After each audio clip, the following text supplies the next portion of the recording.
क्या आपने कभी सोचा है कि एक खिलौना, एक सिंपल सी गुड़िया भी मौत का साया बन सकती है? आज की कहानी एक ऐसी ही डॉल की है जो सिर्फ खिलौना नहीं बल्कि एक अंदर छुपी आत्मा का घर थी। एक छोटी सी टाउन में अमन और काव्या एक नए घर में शिफ्ट होते हैं। काव्या को पुरानी और एंटिक चीजें कलेक्ट करने का बहुत शौक था। एक दिन मार्केट के कोने में एक अजीब सी एंटिक शॉप दिखाई दी। अंदर सब पुरानी गाड़ियां, फोटो फ्रेम्स और खिलौने रखे थे। सबसे पीछे एक ग्लास के शेल्फ में एक बड़ी डॉल रखी थी। उसका सफेद लेस वाला ड्रेस था और उसके होठों पर एक ठंडी सी मुस्कान थी। आंखें इतनी गहरी थी कि लगता था जैसे आपको अंदर खींच रही हो। काव्या उस डॉल पर फिदा हो गई। उसने शॉपकीपर से पूछा, कितने की है ये? शॉपकीपर थोड़ा घबरा गया। मैडम, मैं सजेस्ट करूंगा कि आप ये डॉल ना लें।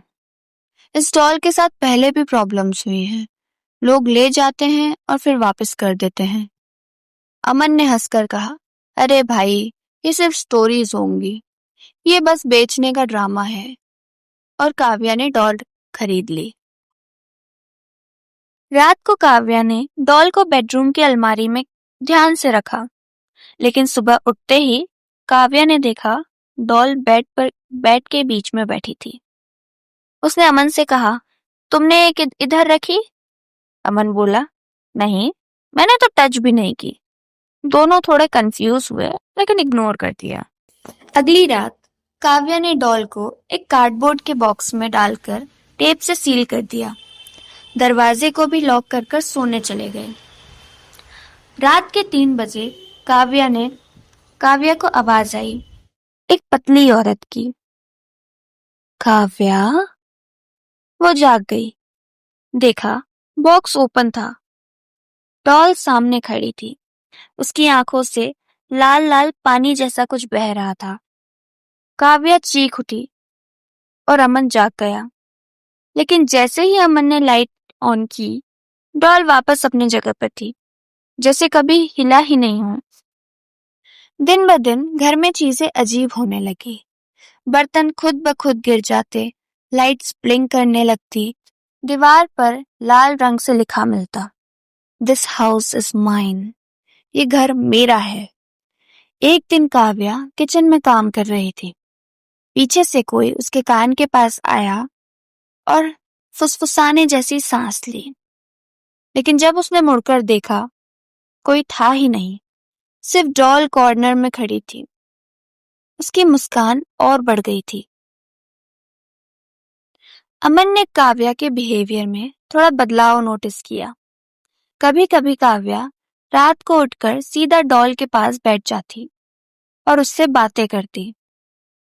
उसकी आवाज कभी अपनी नहीं होती थी, बल्कि उसकी आवाज एक अजीब भूतिया टोन में कहती, मैं अकेली थी, अब काव्या मेरे साथ है। अमन डर गया। उसने काव्या को रोकने की कोशिश करी, लेकिन काव्या चीखने लगती। उसकी आंखें उलट जाती और उसकी बॉडी एकदम कड़क रिजिड हो जाती। अमन ने फाइनली एक पैरानॉर्मल इन्वेस्टिगेटर को बुलाया, फादर डिसूजा। जैसे ही फादर ने डॉल देखी, उनके चेहरे का रंग उड़ गया। उन्होंने कहा, ये एक ऑर्डिनरी हॉन्टिंग नहीं है। इस डॉल में एक औरत की आत्मा बंद है जो इंसान के साथ चिपक जाती है। उन्होंने रिचुअल शुरू किया। घर में दीपक जलाया और हॉली चैंट्स सुनाई देने लगे। जैसे ही मंत्र शुरू हुआ, डॉल हिलने लगी। उसके होठ खुद ब खुद हिलने लगे और हैवी आवाज निकली, वो मेरा है, मुझे छोड़ दो। अचानक पूरा घर हिलने लगा। विंडोज टूट गई, लाइट फ्यूज हो गई। काव्या हवा में उड़ गई और जोर से चिल्लाई। फादर ने क्रॉस उठाकर मंत्र और जोर से पढ़ना शुरू किए। काव्या के चेहरा पूरी तरह बदल गया, जैसे एक दूसरी औरत उसके अंदर छुपी हो। लड़ाई लंबी चली, लेकिन अंत में एक बड़ा धमाका हुआ और काव्या बेहोश होकर गिर गई। डॉल का चेहरा टूट गया और अंदर से काली दुल्हन निकला, धुआं निकला। रिचुअल के बाद काव्या होश में आई, लेकिन उसे कुछ याद नहीं था। फादर ने डॉल को एक आयरन बॉक्स में सील करके चर्च के बेसमेंट में रखा। उन्होंने अमन से कहा, इस डॉल को कभी मत ढूंढना, ये अभी भी खतरनाक है। कुछ दिन बाद एक चर्च के केयरटेकर ने देखा बॉक्स हल्का सा खुला हुआ था और डॉल के ब्रोकन चेहरे की आंखें दोबारा खुल रही थी। डॉल वहीं थी, उसके चेहरे पर वही टूटी हुई मुस्कान, लेकिन उसकी आंखें खुली थी और उन आंखों से जैसे अंधेरा बाहर निकल रहा था। केयरटेकर ने क्रॉस बनाया और पीछे हट गया और तभी उसने आवाज सुनी, एक औरत की धीमी खुरदुरी आवाज, मुझे वापस दो, मुझे काव्या वापस चाहिए। केयरटेकर की टॉर्च ब्लिंक करने लगी। उसने तुरंत बॉक्स बंद कर दिया और फादर डिसूजा को बुलाने ऊपर भागा। पर जब तक वो ऊपर पहुंचा, उसके गले पर गहरे स्क्रैचेस थे। इस इंसिडेंट के बाद फादर डिसूजा ने अमन को बुलाया। बेटा, उन्होंने कहा, मैं सोच रहा था कि सब खत्म हो गया, लेकिन वो आत्मा अभी भी जिंदा है। ये सिर्फ एक भूत नहीं, इसका पास्ट बहुत ही खतरनाक है। अमन और काव्या शॉक में थे। काव्या अभी भी वीक थी, लेकिन उसे लगा था कि वो फ्री हो चुकी है। लेकिन जैसे ही उसने ये सुना, उसका चेहरा सफेद पड़ गया। क्या वो वापस मेरे लिए आएगी? उसने पूछा। फादर ने सिर्फ इतना कहा, अगर हमने कुछ नहीं किया तो हाँ। फादर डिसूजा ने अमन और काव्या को चर्च लाइब्रेरी में बुलाया। वहां उन्होंने एक पुरानी फाइल निकाली, डस्टी फेडेड पेजेस। ये डॉल असल में एक औरत की है, फादर ने कहा। उन्होंने बताया, 90s की शुरुआत में एक औरत थी, अनामिका रॉय। अनामिका एक मीडियम थी जो स्पिरिट से बात करती थी, लेकिन लोग उसे डायन कहते थे। उस पर इल्जाम था कि वह बच्चों की आत्मा को अपने साथ बांध लेती है। लोगों ने उसे मार डाला, लेकिन मारने से पहले उसने शपथ ली थी कि वो वापस आएगी। उसकी लाश के साथ उसकी सबसे पसंदीदा डॉल को दफन किया गया और लोगों का कहना था कि उसकी आत्मा उस डॉल के अंदर ही बंद हो गई।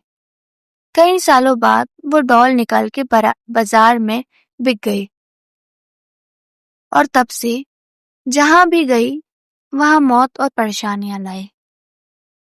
फादर ने अमन को वार्न किया, वो तुम दोनों के साथ खत्म करना चाहती है, क्योंकि काव्या के अंदर उसने एक रास्ता पा लिया था। अब उसे काव्या छोड़कर सुकून नहीं मिलेगा। और यह सच था। उसी रात घर में फिर से अजीब चीजें होने लगी। दीवार पर खून से लिखा था, शी इज माइन। दरवाजा अपने आप बंद हो गया। खिड़कियों से अंधेरा अंदर सीख करता। काव्या को सपने में एक औरत दिखने लगी, लंबी काली साड़ी में, चेहरा आधा जला हुआ, आंखें काली।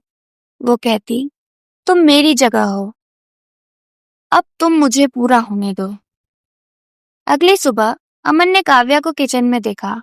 उसके हाथ में छुरी थी और वो सीधे एक कॉर्नर में रखी खाली कुर्सी से बातें कर रही थी। काव्या, तुम किससे बात कर रही हो? अमन ने पूछा और उसने धीमी आवाज में जवाब दिया, उससे जो हमेशा मेरे साथ रहेगी। उससे तुम नहीं समझोगे अमन। उसकी आंखें उलट गई। उसका चेहरा एक पल के लिए बदल गया, जैसे एक औरत उसके अंदर से बोल रही हो। अमन ने छुरी खींचकर दूर फेंक दी, लेकिन काव्या की चीख पूरे घर में गूंज उठी। फादर डिसूजा ने फैसला लिया, ये आत्मा शक्तिशाली है, सिंपल एक्सोरिज्म से ये नहीं जाएगी। हमें उससे उसके असल जगह, उसकी कब्र वापस भेजना होगा, तभी वह चैन पाएगी। उन्होंने पुरानी रिकॉर्ड्स के थ्रू अनामिका की ग्रेव ढूंढी, एक पुराने कब्रिस्तान शहर से दूर जंगल के बीच। प्लान ये था, डॉल को वहां ले जाकर एक बनिशमेंट रिचुअल करना होगा, लेकिन रिस्क था क्योंकि उस वक्त वो आत्मा अपने सबसे बड़ा रूप दिखाएगी। अमन, काव्या और फादर डिसूजा उस जंगल में गए। चांद की रोशनी पलटी थी, रास्ते में हवाएं चीख रही थी। कब्रिस्तान के अंदर एक टूटी हुई ग्रेव थी, अनामिका रॉय की। फादर ने दीपक जलाया, मंत्र शुरू किया। डॉल को ग्रेव के ऊपर रखा गया और तभी हवा तेज चलने लगी, जमीन हिली, डॉल खुद हिलने लगी। उसके चेहरे से आवाज निकली, तुम मुझे वापस नहीं भेज सकते, मैं उसके अंदर हूँ, मैं काव्या हूँ। और उसी वक्त काव्या हवा में उठ गई। उसकी आंखें लाल हो गई, उसका चेहरा पूरा काला पड़ गया। वो जोर से चिल्लाई, तुम मुझे रोक नहीं सकते। पूरा कब्रिस्तान हिलने लगा, क्रॉस उल्टे गिरने लगे, ग्रेवयार्ड की मिट्टी से भूतियां ही हाथ निकलकर अमन की तरफ बढ़ने लगे। फादर डिसूजा ने मंत्र जोर से पढ़ने शुरू किए। अमन काव्या के पास भागा, उसने उसके हाथ पकड़कर चिल्लाया, काव्या, तुम मेरी हो, तुम इसकी नहीं, तुम्हारी जिंदगी मेरे साथ है, तुम उसकी जंजीर मत बनो। एक पल के लिए काव्या की आंखें नॉर्मल हुई। उसने धीमी आवाज में कहा, अमन, मुझे बचा लो। लेकिन फिर से उसके चेहरे पर वो औरत छा गई। डॉल के अंदर से काला धुआं निकला और काव्या के अंदर घुसने लगा। तभी फादर ने फाइनल मंत्र चिल्लाया, in the name of holy light be gone. Aman ने काव्या को गले से लगाया और जोर से कहा, तुम अकेली नहीं हो, मैं तुम्हें कभी छोड़ूंगा नहीं। एक धमाका हुआ, पूरी जमीन फट गई, डॉल के टुकड़े हो गए और एक बड़ी आग से काला धुआं सीधे ग्रेव के अंदर खींच लिया गया। चिल्लाने की आवाज पूरे जंगल में गूंज गई और फिर सब चुप हो गए। काव्या बेहोश थी। अमन ने उसे अपनी गोद में उठाया। धीरे धीरे उसकी सांसें नॉर्मल होने लगी। खत्म, फादर डिसूजा मुस्कुराए। खत्म हो गया। उसकी आत्मा अब वापस उसकी कब्र में बंद हो गई। अब वो तुम्हें कभी तंग नहीं करेगी। सुबह होने तक सब नॉर्मल हो जाएगा। कुछ हफ्तों बाद अमन और काव्या वापस अपनी नॉर्मल लाइफ जीने लगे। काव्या को वो रात याद थी। सिर्फ इतना याद था कि अमन ने उसे बचा लिया। डॉल के टुकड़े चर्च में बंद कर दिए गए, स्केर्ड सिंबल्स के साथ, जहां कोई उन्हें कभी छू नहीं सके। अमन और काव्या एक दूसरे के और करीब आ गए। उनकी जिंदगी में फिर सुकून था। लेकिन एक बात हमेशा उनके दिल में रह गई, एक सिंपल सी डॉल भी मौत का घर बन सकती है। और कहीं ना कहीं दुनिया के किसी कोने में अभी भी ऐसी चीजें छुपी है जो इंसानों की दुनिया में वापस आने का इंतजार कर रही है।